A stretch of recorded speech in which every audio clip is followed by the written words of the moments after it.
Hi guys, welcome back to my channel. Today I come to talk to you about the HYDRA dungeon, also known as Ship Defense. I will show you how the dungeon works, how to take advantage of some mechanics that most players are not aware of, and how to successfully complete the dungeon. I have also put together a list of damages for you to base your own damage upon. So, without further ado, let's hop into the video.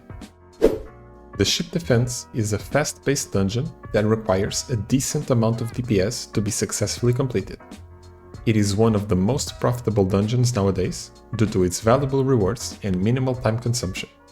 The dungeon itself usually takes around 6 to 7 minutes from start to finish, including the time you take collecting the rewards. Keep in mind that there's a 20-minute cooldown that begins as soon as you start the dungeon. Moving on to the requirements. In order to enter the dungeon, you need to be inserted in a group, since it requires a minimum of 2 and maximum of 8 players to enter. The dungeon's entrance is located at the Fisherman NPC at the beginning of the Cape Dragonfire map. Therefore, you need to be at least level 90 to enter the dungeon. Additionally, every group member must complete the Pursuit of the Dragon Queen quest to enter the dungeon. This quest involves defeating monsters within your level range to collect the required materials. If you have a HYDRA ring, you can skip this quest by using it to teleport to the harbor map. Once you come back to the Fisherman NPC, an option named All Aboard will be available for you. The group leader must select this option first, after which the rest of the group can click it to teleport to the ship. Keep in mind, each member must also have one passage ticket to enter. Once on the ship, the dungeon won't start until the group leader interacts with the wheel NPC. At this point, the passage tickets will be consumed and the 20-minute timer will begin. For the first 60 seconds, nothing happens. You simply wait for the countdown to reach 0 for the first phase to start. If you want to save time on your consumable items, you can wait in the character selection screen on all your characters. Just be sure to reconnect before the countdown ends. Otherwise, you will fail the dungeon and be teleported out. Personally, I set a timer and reconnect around the 20-second mark to stay safe. For extra caution, you can leave one character in the dungeon to monitor the timer in the chat. When the countdown ends, waves of monsters will appear over the next 2 minutes, aiming to destroy the ship's mast. If the mast is destroyed, the dungeon will fail. On regular servers, the mast has 5 million HP. However, on special servers, like for example Ruby servers, where monsters have 25% less HP, the mast is also affected, having only 3.75 million HP. During the first wave, a mini-boss called Siren Queen will spawn alongside smaller monsters. These smaller monsters always target the mast, but if you attack the Siren Queen once, she will focus you instead. This allows you to deal with the smaller monsters while keeping the queen, who deals the most damage, focused on you. Once the smaller monsters are defeated, you can take her down as well. Additionally, more waves will spawn as this phase continues, but no more Siren Queens will appear for now. A countdown will periodically be shown in the chat, letting you know how much time remains in this phase. When the countdown ends, phase 2 begins. In this phase, more monsters will spawn and target the ship's mast. However, you can ignore them and focus directly on the HYDRA. Position yourself in one of the corners to minimize the damage you take. This is important because the HYDRA attacks using these blue circles on the ground, and in some spots, these circles overlap, causing you to take double damage. Additionally, avoid standing in front of the HYDRA, as it has a knockback attack that can significantly lower your DPS. Once you kill the first HYDRA head, phase 3 begins. This phase is similar to phase 2. Monsters will spawn and target the mast. If your damage is strong enough, you can ignore them and focus directly on the HYDRA, just as you did before. However, if you feel like your damage is not enough, you can take advantage of the HYDRA egg mechanic to compensate for the lack of damage. But what is the HYDRA egg? Well, at the start of this phase, you will get a 10-second countdown. When this countdown reaches 0 and you are able to walk to the HYDRA, you will have exactly 30 seconds for the HYDRA egg to spawn around the ship's mast. This egg is essentially just a very weak Metin stone. Destroying it will instantly kill all the small monsters targeting the mast, giving you extra time to go back to the HYDRA and strike it again, while the small monsters are slowly respawning. Note that the Siren Queen won't be killed by this action, but you can attack her once to redirect her focus to you, just like you did in phase 1. Timing is crucial for the HYDRA egg mechanic, as the egg will only stay active for a few seconds. If it disappears before you destroy it, you will have wasted precious time, which could jeopardize your run. If you choose to rely on this mechanic, set a timer to ensure you're at the egg's location when it spawns. Somewhere during this phase, the HYDRA will also apply a slow debuff to your characters, reducing your attack speed by 30. Additionally, when the HYDRA's HP drops to around 20%, it will increase its resistances, causing you to deal only half of your original damage. Once you kill the second HYDRA head, phase 4, the final phase, begins. This phase is similar to the previous one. Monsters will spawn and target the ship's mast. If your damage is sufficient, you can ignore the monsters and focus on the HYDRA. If not, you can use the HYDRA egg mechanic again to buy some time. Somewhere during this phase, the HYDRA will apply a debuff to your characters, removing all potions and buffs, like green potions, Dragon's Aid, Enchanted Blade, Aura of Sword, and others. Like in the previous phase, once the HYDRA's HP drops to around 20%, your damage will be halved. After you kill the third and final HYDRA head, the HYDRA treasure, a golden chest NPC, will appear on the opposite side of the ship. You will have 5 minutes to collect your rewards before being kicked out of the dungeon. If you attack the chest with an auto attack or ability, a large amount of rewards will drop. You can check the full list of rewards on the wiki page, but here are some notable rewards. HYDRA chests between 0 and 5, B-type enchantments, ebony boxes, Nessie eggs, passage tickets, and finally spirit stone bags and some glimmer stones that will help you craft Gaia's on the harbor map statue, which you can access through the green portal that will appear on the other side of the ship once you finish the dungeon. Keep in mind that double drop rates will affect the rewards from the HYDRA treasure, so the more you have, the better your drops will be. The player's level also influences the rewards, with lower levels resulting in better drops. However, this does not apply to the HYDRA chests, as the player's level has no effect on them. Speaking of the chests, you have the option to sell them for a good amount of money, or you can open them for a chance at some valuable rewards. Each chest comes with 3 openings, and here are some of the best items you can get from each opening. 1 tradable magic stone, 2 tradable exorcism scrolls, 1 B-type dragonflame, 1 item enchantment, 1 10% sash, and 1 summon of the mighty ice witch. There are 2 other mechanics, aside from the HYDRA egg, that you can use to reduce the damage the monsters deal to the mast. Although I don't find them very useful, I want to cover all the details for this video. The first mechanic involves walking into these blue spots in front of these monsters called HYDRA spawns. There are 4 of them, each with its own blue spot. If you walk into the spot, the corresponding HYDRA spawn will stop attacking the mast. This could be a strategy to consider, especially with the help of a weaker character if your HYDRA run isn't going very well. The second mechanic also involves the HYDRA spawns. If you kill one, a mast restoration kit will appear behind it. Destroying the kit will restore about 50,000 HP to the mast, which I think is a fairly low amount, considering the time this mechanic takes. On top of that, you will be stunned for 5 seconds after using the kit. Now, let's talk about the damage requirements for this dungeon. I get asked a lot what items players should use, but since there are so many item combinations, there is not a real definitive answer to that. What you should always aim for is the highest possible damage, as, like I mentioned earlier, this is a fast-paced dungeon that demands high DPS.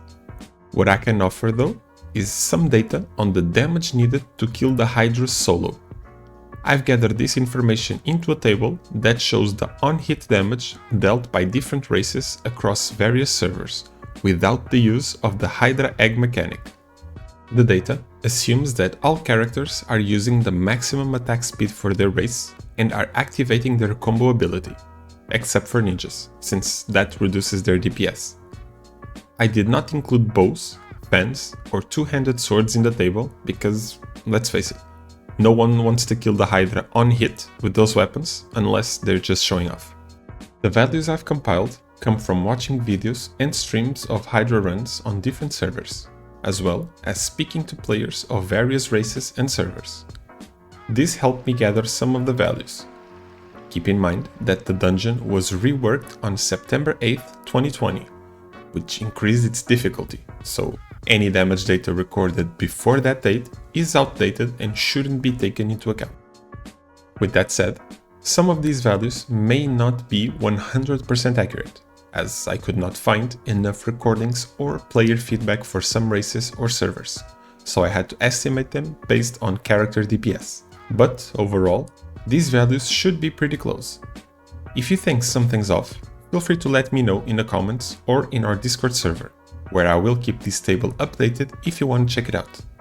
It is also important to note that you can still kill the HYDRA solo with lower damage than what's listed here, if you use the HYDRA egg mechanic.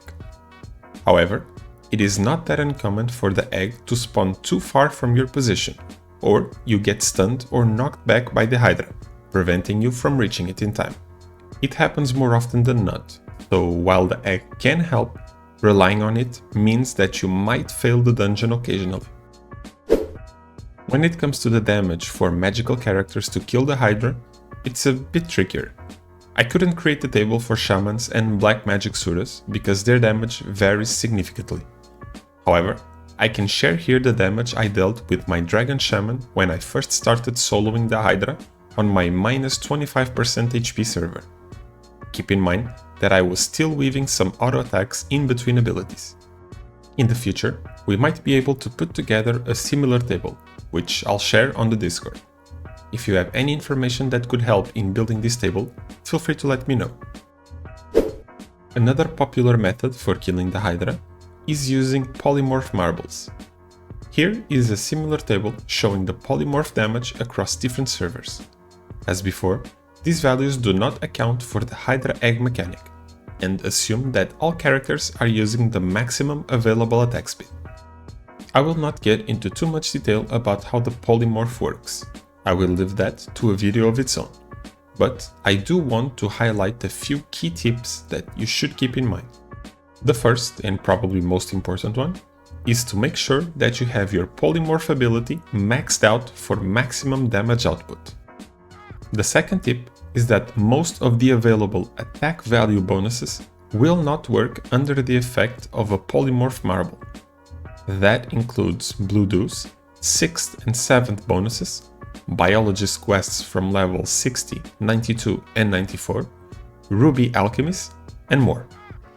These bonuses contribute to the second attack value field on your list of stats. Only bonuses that contribute to the first attack value field, such as those from Mighty Lolly, Hero's Medal, or the level 80 Biologist quest, will increase your damage when using polymorph marbles.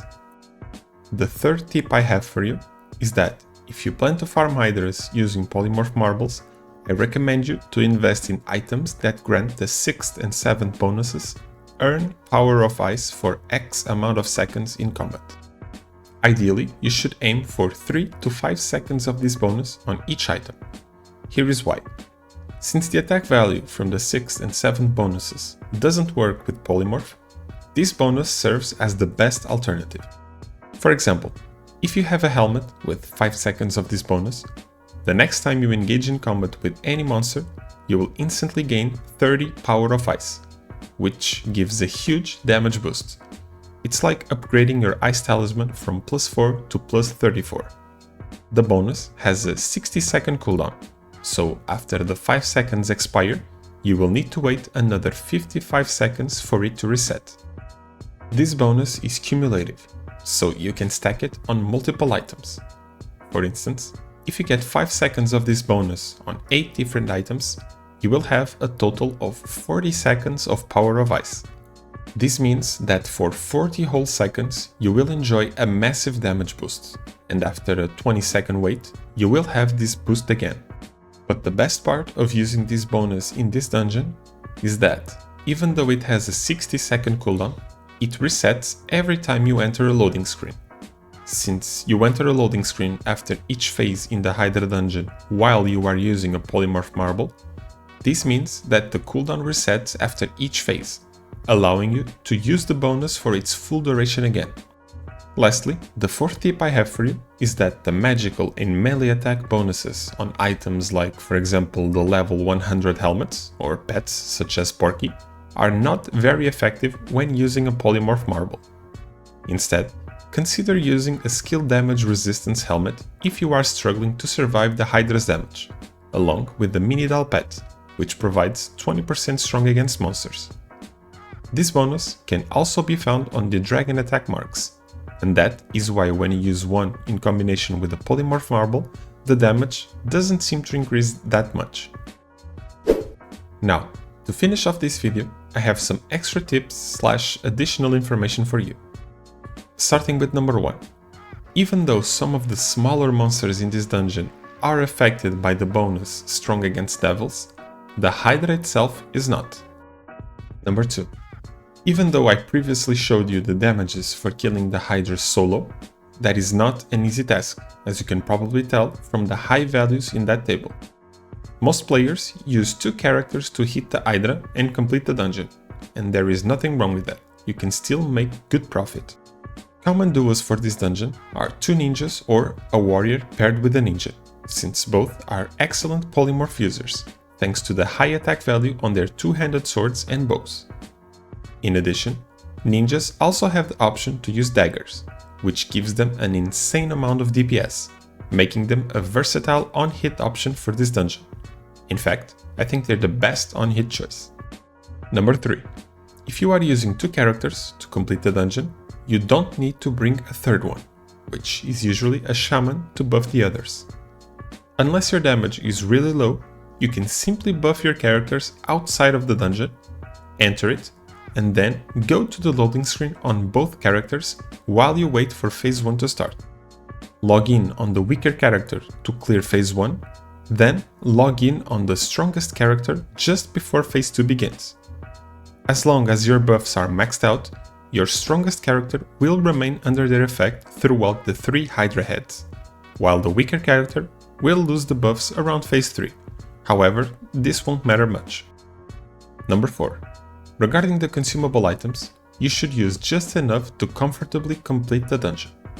Of course, you can use everything at your disposal, but you need to consider if you are really making a profit from this dungeon when you are spending so much on resources just to complete it.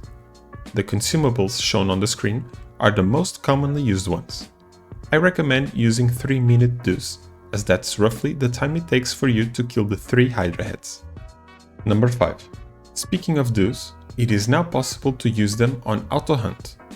While Auto Hunt isn't necessary to finish the dungeon, it can be a useful quality of life purchase, especially for players controlling multiple characters at the same time, since sometimes your consumables run out in the middle of the dungeon without you noticing, which can result in a significant loss of damage and may cause you to fail the dungeon. Number 6.